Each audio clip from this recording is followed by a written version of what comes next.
ବର୍ତ୍ତମାନ ଜଗନ୍ନାଥଙ୍କ ନାମରେ ଭୁଆ ଚାଉଳ ସଂଗ୍ରହ କରାଯାଉଛି, କିନ୍ତୁ ଏଠି ଜଗନ୍ନାଥଙ୍କୁ ପୋଡ଼ି ଦିଆଯାଉଛି। ତାମାନେ କ'ଣ ଭୁଆ ଚାଉଳଟା କେବଳ ନବୀନ ବାବୁଙ୍କର ଦାନ ପାଇଁ ନା ଜଗନ୍ନାଥଙ୍କ ପାଇଁ? ଜଗନ୍ନାଥ ମହାପ୍ରଭୁ ବିଶ୍ୱର ସବୁଠୁ ବଡ଼ ଠାକୁର। ତାଙ୍କୁ ଯଦି ଆମ ଓଡ଼ିଶାରେ ଏଇଭଳିଆ ସମ୍ମାନ ଦେବା, ଆମ ଓଡ଼ିଶାବାସୀଙ୍କର ସମ୍ମାନ କୋଉଠି? ଆପଣମାନେ ଚିନ୍ତା କରନ୍ତୁ। ଆଜି ଭୋଟ ପାଇଁ ବିଜେପି କ'ଣ ନାହିଁ କ'ଣ କରୁଛି, କିନ୍ତୁ ସେସବୁ ଜଗନ୍ନାଥଙ୍କ ନାଁରେ ଚାଉଳ ଗୁଆ ମାଗିକି ଜଗନ୍ନାଥଙ୍କୁ ପୋଡ଼ି ଦେଉଛି। ଆପଣମାନେ କ'ଣ ଭାବୁଛନ୍ତି? ଆମେ 2024 ଜଗନ୍ନାଥଙ୍କୁ ଭୋଟ ଦେବା ନା ନବୀନ ପଟ୍ଟନାୟକଙ୍କୁ ଭୋଟ ଦେବା? ତେଣୁକରି ଆମେ ଯଦି ସତରେ ଜଗନ୍ନାଥ ପ୍ରେମୀ ହେଉଥିବା, ତେଣୁ ଆପଣ ନିର୍ଣ୍ଣୟ ଆପଣ 2024।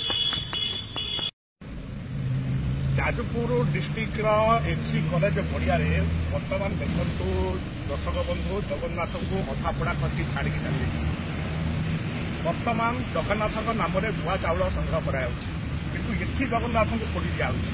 ତାମାନେ କ'ଣ ଭୁଆ ଚାଉଳଟା କେବଳ ନବୀନ ବାବୁଙ୍କର ଦାନ ପାଇଁ ନା ଜଗନ୍ନାଥଙ୍କ ପାଇଁ? ଜଗନ୍ନାଥ ମହାପ୍ରଭୁ ବିଶ୍ୱର ସବୁଠୁ ବଡ଼ ଠାକୁର। ତାଙ୍କୁ ଯଦି ଆମ ଓଡ଼ିଶାରେ ଏଇଭଳିଆ ସମ୍ମାନ ଦେବା, ଆମ ଓଡ଼ିଶାବାସୀଙ୍କର ସମ୍ମାନ କୋଉଠି? ଆପଣମାନେ ଚିନ୍ତା କରନ୍ତୁ।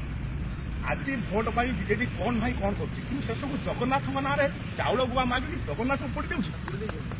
ଆପଣମାନେ କ'ଣ ଭାବୁଛନ୍ତି? ଆମେ 2024 ଜଗନ୍ନାଥଙ୍କୁ ଭୋଟ ଦେବା ନା ନବୀନ ପଟ୍ଟନାୟକଙ୍କୁ ଭୋଟ ଦେବା? ତେଣୁକରି ଆମେ ଯଦି ସତରେ ଜଗନ୍ନାଥ ପ୍ରେମୀ ହେଉଥିବା, ତେଣୁ ଆପଣ ନିର୍ଣ୍ଣୟ ଆପଣ 2024।